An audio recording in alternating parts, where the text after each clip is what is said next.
Ocultismo versus artes ocultas. Entre aspas. Tantas vezes ouvi dizer, mas jamais até então acreditara, que houvesse pessoas que, por meio de poderosos encantamentos mágicos, dobrassem aos seus vis propósitos as leis da natureza. Fecha aspas. Milton. Na seção correspondência deste mês, várias cartas dão testemunho da forte impressão causada em algumas mentes pelo nosso artigo do mês passado, Ocultismo Prático. Tais cartas servem para provar e reforçar duas conclusões lógicas. Há mais pessoas bem educadas e de bom entendimento que acreditam na existência do ocultismo e da magia, os dois diferindo enormemente, do que supõe o materialismo moderno. E B. A maioria dos que acreditam, incluindo-se muitos teósofos, não tem ideia definida da natureza do ocultismo e o confunde com as artes ocultas em geral, até mesmo com a magia negra. Suas concepções dos poderes que o ocultismo confere ao homem e dos meios necessários para consegui-los são tão variados quanto fantasiosos.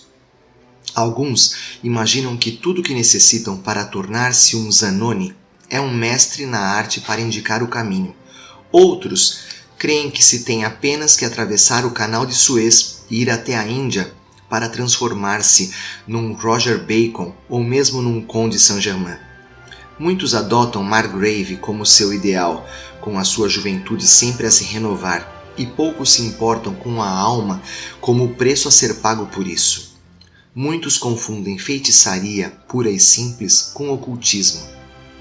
Através do sumidouro da terra, a partir das trevas e do rio Tigre, subi, fantasmas descarnados para regiões de luz, e desejam, com a força deste feito, ser tratados como adeptos de plena grandeza. A magia cerimonial, de acordo com as regras irreverentemente apresentadas por Eliphas Levi, constitui um outro alter ego imaginário da filosofia dos antigos Arhats. Em suma, os prismas através dos quais o ocultismo aparece para aqueles inocentes da filosofia são tão multicoloridos e variados como lhes pode tornar a fantasia humana. Será que esses candidatos à sabedoria e ao poder sentir-se-iam muito indignados se lhes fosse contada a verdade pura e simples?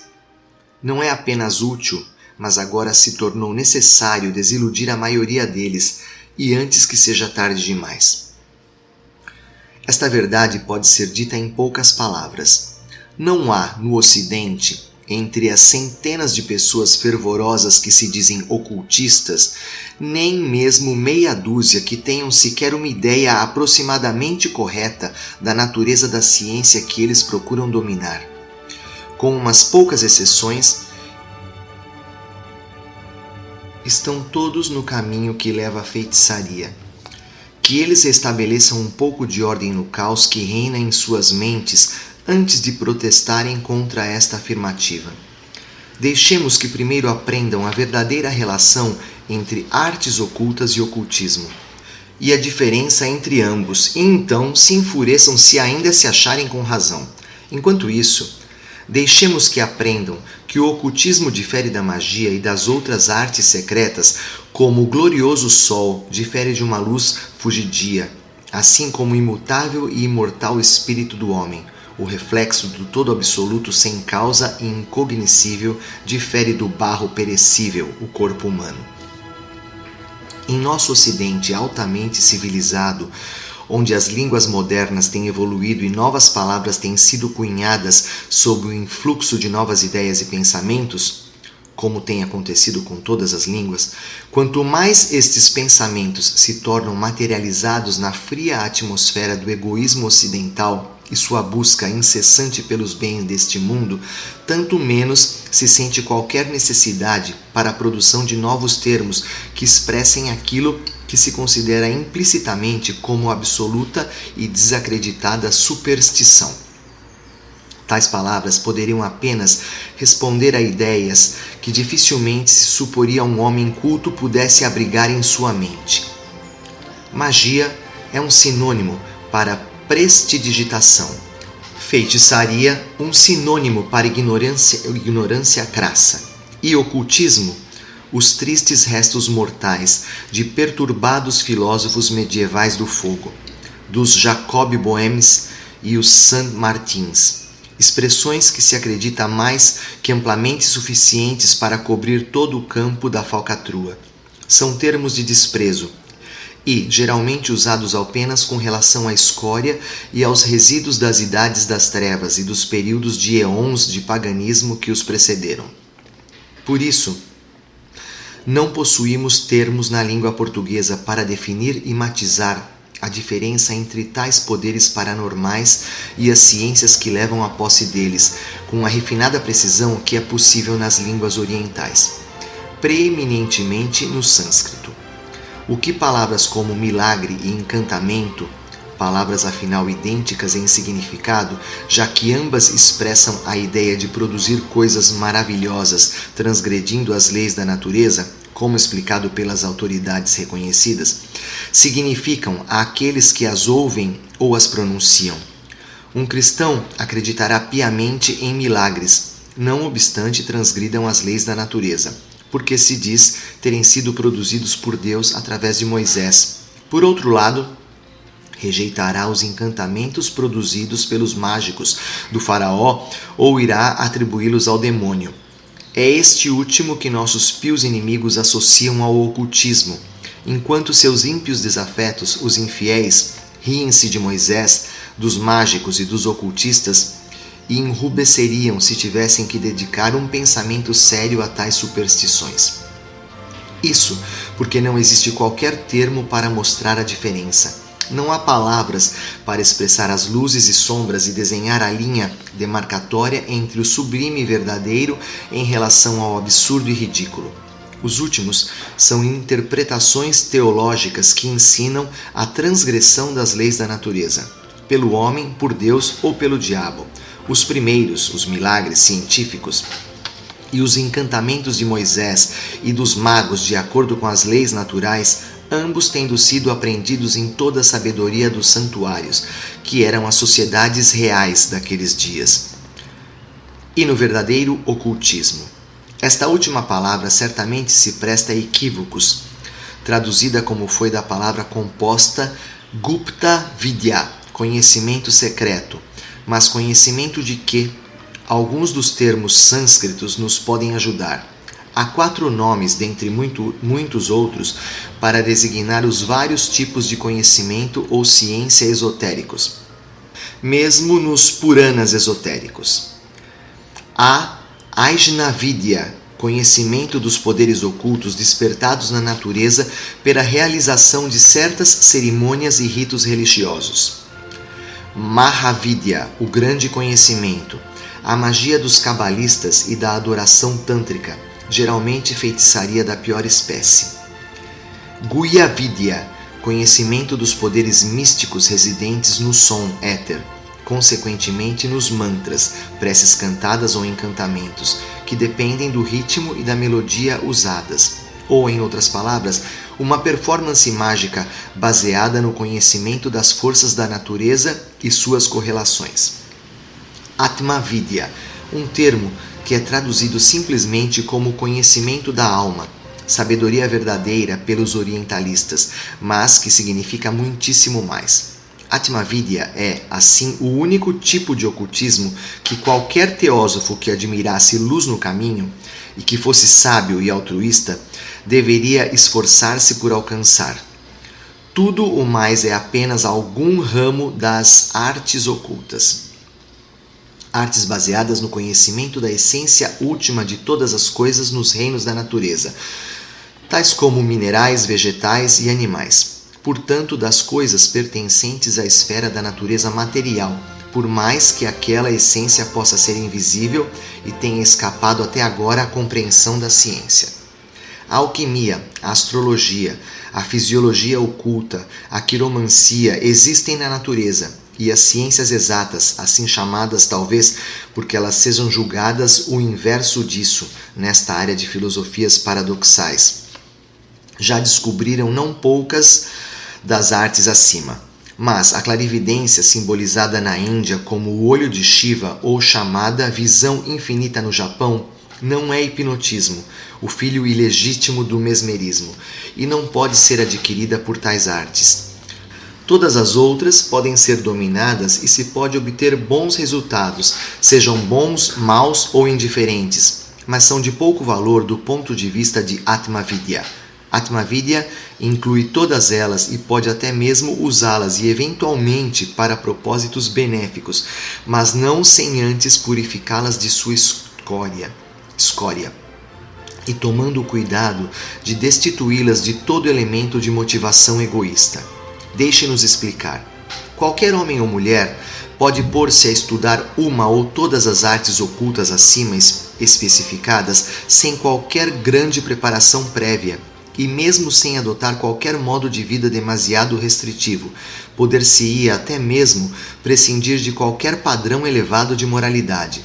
No último caso, certamente, as probabilidades são de 10 para 1 que o estudante iria se transformar num tipo de feiticeiro razoável e prestes a cair abruptamente na magia negra. Mas o que pode isso importar?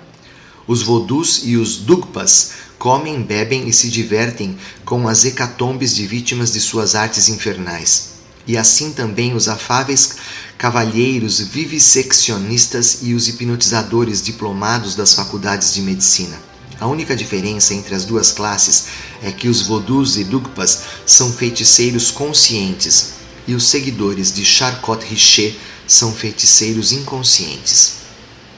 Assim como ambos têm que colher os frutos de seus trabalhos e feitos na magia negra.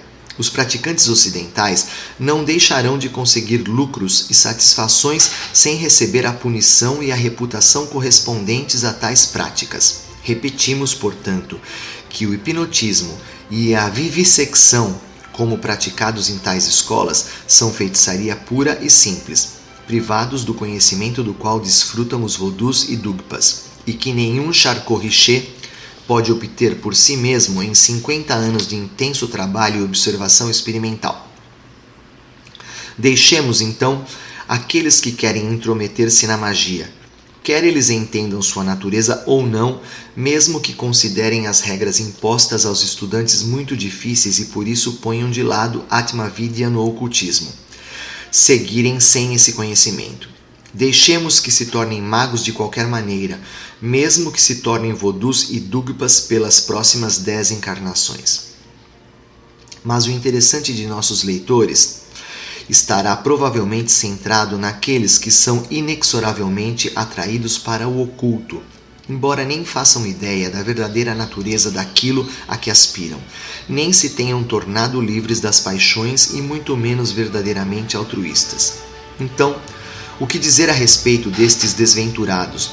Nos perguntarão, que desse modo são dilacerados pelo meio por forças conflitantes. Pois já foi comentado por demais para que se precise repetir, e o fato em si é óbvio a qualquer observador que uma vez que o desejo pelo ocultismo tenha realmente despertado no coração de um homem, não lhe resta qualquer esperança de paz, nenhum lugar para descanso ou conforto em todo o mundo. Ele é impelido para os locais selvagens e desolados da vida por um incessante tormento e uma inquietude que não consegue apaziguar. O seu coração está demasiado cheio de paixão e desejo egoísta para lhe permitir passar pelo portal de ouro.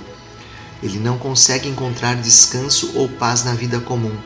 Terá ele, então, de cair inevitavelmente na feitiçaria e na magia negra, e através de muitas encarnações, acumular para si um karma terrível? Não há outro caminho para ele?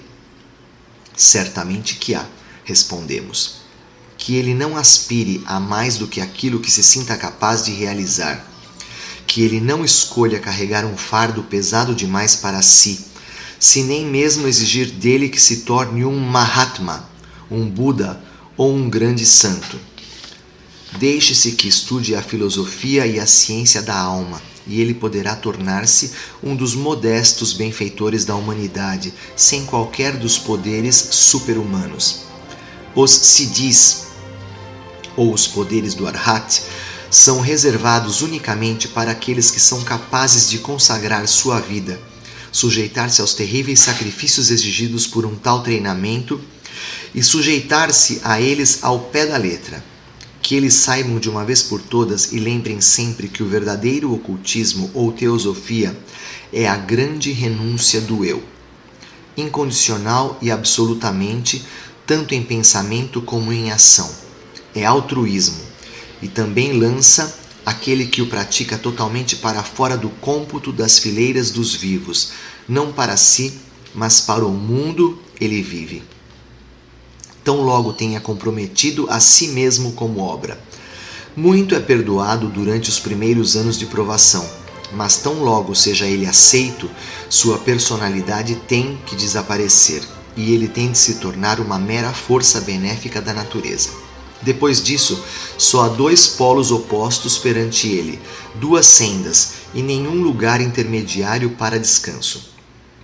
Ou ele ascende trabalhando com afinco, grau por degrau, geralmente através de numerosas encarnações e sem intervalo para repouso de Devachan, ascende a escada de ouro que leva à condição de Mahatma, a condição de Bodhisattva, ou ele se permitirá escorregar escada abaixo ao primeiro passo dado em falso e despencar até a condição de Dugpa. Tudo isso ou é desconhecido ou totalmente deixado de lado. Na realidade, aquele que é capaz de seguir a evolução silenciosa das aspirações preliminares dos candidatos, com frequência descobre estranhas ideias que vão mansamente tomando posse de suas mentes. Há aqueles cujas faculdades de raciocínio foram tão distorcidas por influências estranhas que imaginam que as paixões animais podem ser de tal modo sublimadas e elevadas que sua fúria, força e fogo podem, por assim dizer, ser dirigidas para dentro, que elas podem ser armazenadas e reprimidas em seu peito, até que sua energia seja, não expandida, mas direcionada para propósitos mais elevados e mais sagrados. Isto é, até que sua força coletiva e não expandida permita ao seu possuidor entrar no verdadeiro santuário da alma e lá permanecer na presença do Mestre, o Eu Superior. Em nome deste propósito, eles não lutarão com suas paixões nem as matarão. Eles simplesmente, por um forte esforço de vontade, acalmarão as violentas chamas e as manterão encerradas dentro de suas próprias naturezas, permitindo ao fogo arder sobre uma fina camada de cinzas. Eles se submetem jovialmente à tortura do menino espartano, que preferiu permitir a raposa devorar suas entranhas a desfazer-se dela. Ó pobres visionários cegos! Seria o mesmo que esperar que um bando de limpadores de chaminés bêbados, exaltados e sujos por causa de seu trabalho, pudessem ser encerrados num santuário coberto com o linho mais puro e branco e que, em vez de com sua presença sujar e transformar o lugar num monte de retalhos imundos, eles se tornassem mestres do recinto sagrado e que finalmente de lá saíssem tão imaculados quanto o próprio recinto. Por que não imaginar que uma dúzia de Kangambás aprisionados na atmosfera pura de um Dongpa mosteiro possam sair dali impregnados com todos os perfumes e incensos lá usados? Estranha aberração da mente humana. Poderia isso ser possível? Investiguemos. O Mestre, no santuário de nossas almas, é o Eu Superior, o Espírito Divino cuja consciência está baseada na mente e apenas dela deriva. Tal ocorre, de qualquer modo, durante a vida mortal do homem na qual ele se encontra cativa, e a qual convencionamos chamar de alma humana, sendo a alma espiritual o veículo do espírito. Por sua vez, aquela alma pessoal ou humana é, na sua forma mais elevada, um composto de aspirações espirituais, volições e amor divino. Em seu aspecto inferior, de desejos animais e de paixões terrestres que lhe são transmitidas por sua associação com o seu veículo. A sede de tudo isso. Ela desempenha o papel, portanto, de um elo e um meio entre a natureza animal do homem, a qual sua razão superior tenta subjugar, e a sua natureza espiritual divina em direção à qual ele gravita, sempre que obtiver vantagem em sua luta com um animal interior. Este último é a instintiva alma animal, e é o antro daquelas paixões que, como acabamos de mostrar, são acalentadas em vez de aniquiladas, e que alguns entusiastas imprudentes mantêm encerradas em seu peito. Será que eles ainda esperam desse modo transformar a corrente imunda do esgoto animal nas águas cristalinas da vida? E onde, em que terreno neutro, podem elas ser aprisionadas de modo a não afetarem o homem? As violentas paixões do amor e da luxúria ainda estão vivas, e ainda se lhes permite permanecer no lugar de seu nascimento, aquela mesma alma animal. Pois tanto as porções superior e inferior da alma humana ou mente rejeitam semelhantes companhias, ainda que não possam evitar ser maculadas por tais vizinhos. O eu superior, ou espírito, é tão incapaz de assimilar tais sentimentos como o é a água de se misturar com o óleo ou as impurezas líquidas gordurosas. Assim, é apenas a mente o único vínculo e meio entre o homem da terra e o eu superior, que é a única sofredora, e que está em constante perigo de ser tragada por aquelas paixões que podem ser reavivadas a qualquer momento e perecer no abismo da matéria. E como pode ela alguma vez se afinar com a divina harmonia do princípio superior, quando aquela harmonia é destruída pela mera presença de tais paixões animais dentro do santuário em preparação? Como pode a harmonia prevalecer e vencer quando a alma está maculada e distraída pelo turbilhão das paixões e pelos desejos terrenos dos sentidos do corpo, ou mesmo pelo homem astral? Pois este astral, ou duplo sombrio, tanto no animal como no homem, não é o companheiro do ego divino, mas do corpo terrestre. É o vínculo entre o eu pessoal e a consciência inferior de Manas, e o corpo, e é o veículo da vida transitória, não da vida imortal. Tal qual a sombra projetada pelo homem, ele segue seus movimentos e impulsos servil e mecanicamente, apoiando-se assim na matéria sem jamais ascender ao espírito. Somente quando o poder das paixões estiver totalmente morto e elas tiverem sido esmagadas e aniquiladas na retorta de uma vontade inquebrantável, quando não apenas toda luxúria e desejos da carne estiverem mortos, mas também quando o reconhecimento do eu pessoal tiver sido aniquilado e o astral, consequentemente, tiver sido reduzido a zero, é que pode ocorrer a união com o eu superior. Assim, quando o astral refletir apenas o homem conquistado, o que ainda vive mas não mais deseja, a personalidade egoísta, então o brilhante algoeides ou eu divino pode vibrar em harmonia consciente com ambos os polos da entidade humana. O homem de matéria purificada e a sempre pura alma espiritual, e erguer-se na presença do eu superior, o Cristo dos gnósticos místico, consagrado, imerso, unido com ele para sempre. Como, então, poderia ser possível conceber que um homem entrasse pela porta estreita do ocultismo quando seus pensamentos, a cada dia e hora, estão presos a coisas mundanas, desejos de posse e poder, à luxúria, à ambição e aos deveres que, embora honrosos, são ainda da terra, terrenais? Mesmo o amor pela esposa e a família, a mais pura e mais altruísta das afeições humanas, é uma barreira ao verdadeiro ocultismo. Pois, se tomarmos como exemplo o sagrado amor de uma mãe por seu filho, ou de um marido por sua esposa, mesmo nestes sentimentos, quando analisamos em profundidade e examinados criteriosamente, ainda há egoísmo no primeiro e um égoïsme à deux no segundo exemplo. Em francês, egoísmo a dois. Que mãe não sacrificaria sem hesitar sequer um instante centenas e milhares de vidas pela vida do seu filho do coração? e que amante ou marido digno deste nome não destruiria a felicidade de qualquer outro homem ou mulher ao seu redor para satisfazer o desejo daquela a quem ele ama?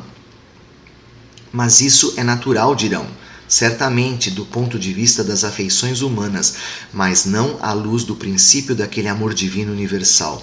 Pois enquanto o coração estiver cheio de pensamentos voltados para um pequeno grupo de eus, que nos são próximos e caros, que valor terá o resto da humanidade em nossas almas? Que percentagem de amor e cuidado permanecerá para dispensar a grande órfã? E como a ainda pequenina voz far-se-á ouvida numa alma totalmente ocupada por seus próprios inquilinos privilegiados? Que espaço resta ali onde possam as necessidades da humanidade imprimir-se em bloco ou mesmo receber uma rápida resposta? E ainda assim, aquele que poderia lucrar com a sabedoria da mente universal tem que alcançá-la através do todo da humanidade, sem distinção de raça, cor, religião ou posição social. É o altruísmo e não o egoísmo, mesmo em sua concepção mais nobre e leal, que pode levar o indivíduo a fundir o seu pequeno eu no eu universal. É para estas necessidades e para esta obra que o verdadeiro discípulo do verdadeiro ocultismo tem de se devotar se quiser alcançar a teosofia, a sabedoria e o conhecimento divinos. O aspirante tem de escolher absolutamente entre a vida do mundo e a vida do ocultismo. É inútil e vão empenhar-se e unir os dois, pois ninguém pode servir a dois mestres e satisfazer a ambos. Ninguém pode servir ao seu corpo e à alma superior e cumprir com suas obrigações familiares e deveres universais sem privar um ou outro de seus direitos, pois ou ele dará ouvidos à ainda pequenina voz e falhará em ouvir os apelos de seus pequeninos, ou ouvirá apenas os desejos destes e permanecerá surdo à voz da humanidade. Isto seria uma luta incessante e enlouquecedora para quase todo homem casado que estivesse procurando o verdadeiro ocultismo prático em vez de sua filosofia teórica. Pois ele encontrar-se-ia sempre hesitante entre a voz impessoal do divino amor pela humanidade e a do amor terreno pessoal, e isso só poderia conduzi-lo a falhar em um ou outro, ou talvez em ambas as obrigações. Pior do que isso, pois quem quer que seja indulgente, uma vez que tenha comprometido a si mesmo com o ocultismo, na gratificação de luxúria e amor terrenos, sentirá quase imediatamente um resultado. Será irresistivelmente arrastado do estado impessoal divino para o plano inferior da matéria. A autogratificação sensual ou mesmo mental envolve a perda imediata dos poderes do discernimento espiritual. A voz do mestre não pode mais ser distinguida daquelas das paixões pessoais, ou mesmo da voz de Ondugpa. O certo do errado, a firme moralidade do mero casuísmo. O fruto do Mar Morto assume a mais gloriosa aparência mística, apenas para se tornar cinzas nos lábios e fel no coração, resultando em, entre aspas, profundeza mais que profunda, treva mais que escura, a insensatez pela sabedoria, a culpa pela inocência, a angústia pelo êxtase e pela esperança, o desespero. Fecha aspas. E uma vez estando enganados e tendo agido segundo seus erros, a maioria dos homens recusa-se a reconhecer os seus erros e assim descem, afundando-se cada vez mais baixo na lama. E muito embora seja a intenção que determina primariamente se a prática é de magia branca ou negra, ainda assim os resultados, mesmo da feitiçaria involuntária e inconsciente, não deixarão de produzir mau karma. Muito já se falou para mostrar que feitiçaria é qualquer tipo de influência maléfica aplicada em outras pessoas, fazendo com que sofram ou façam outras pessoas sofrerem, por consequência. O karma é uma pedra pesada lançada sobre as plácidas águas da vida e tem de produzir círculos cada vez mais amplos, que se expandem mais e mais, quase ad infinitum. Tais causas, uma vez produzidas, terão de gerar efeitos, e estes evidenciam-se nas justas leis de retribuição. Muito disso poderia ser evitado se as pessoas apenas se abstivessem de partir para práticas cuja natureza ou importância elas não compreendem. Não se espera que alguém carregue um fardo além de suas forças e capacidades. Existem magos de nascença, místicos e ocultistas de nascimento, por direito de herança direta de uma série de encarnações e eons de sofrimento e fracassos. Estes são a prova de paixões, por assim dizer. Nenhum fogo de origem terrena pode inflamar quaisquer de seus sentidos ou desejos. Nenhuma voz humana pode encontrar resposta em suas almas, exceto o grande clamor da humanidade.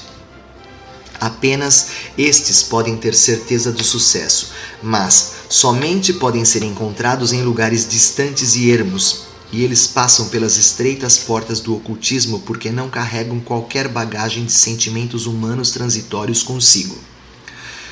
Livraram-se do sentimento da personalidade inferior, paralisaram desse modo o animal astral, e assim a porta de ouro, conquanto estreita, se abre ante eles.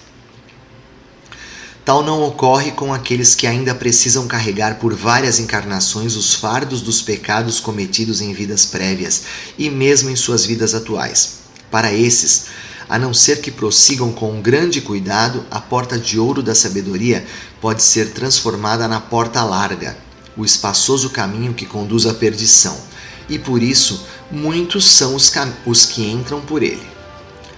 Esta é a porta das artes ocultas, praticadas por motivos egoístas e sem contar com a moderadora e benéfica influência de Atma Vidya. Estamos no período de Kali Yuga, e sua influência fatal é 1000 vezes mais poderosa no Ocidente do que no Oriente. Daí, as presas fáceis dos poderes da Idade das Trevas neste conflito cíclico, e as muitas ilusões com as quais o mundo está agora labutando. Uma destas é a relativa facilidade com que os homens fantasiam poder alcançar o portal e atravessar o umbral do ocultismo sem qualquer grande sacrifício.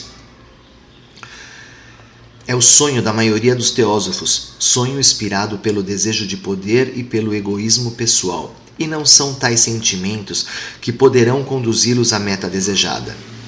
Pois, como bem enunciado por aquele que se crê ter sacrificado a si mesmo pela humanidade, estreita é a porta e apertado é o caminho que conduz à vida eterna, e, portanto, poucos são os que o encontram. Tão apertado na realidade que a simples menção de algumas das dificuldades preliminares, os apavorados candidatos ocidentais viram as costas e recuam tremendo. Que parem por aqui e não façam mais tentativas em sua grande fraqueza. Pois, se enquanto viram as costas à porta estreita, eles são arrastados por seu desejo pelo oculto, um passo que seja na direção da porta espaçosa e mais convidativa daquele mistério dourado que brilha na luz da ilusão, pior para eles.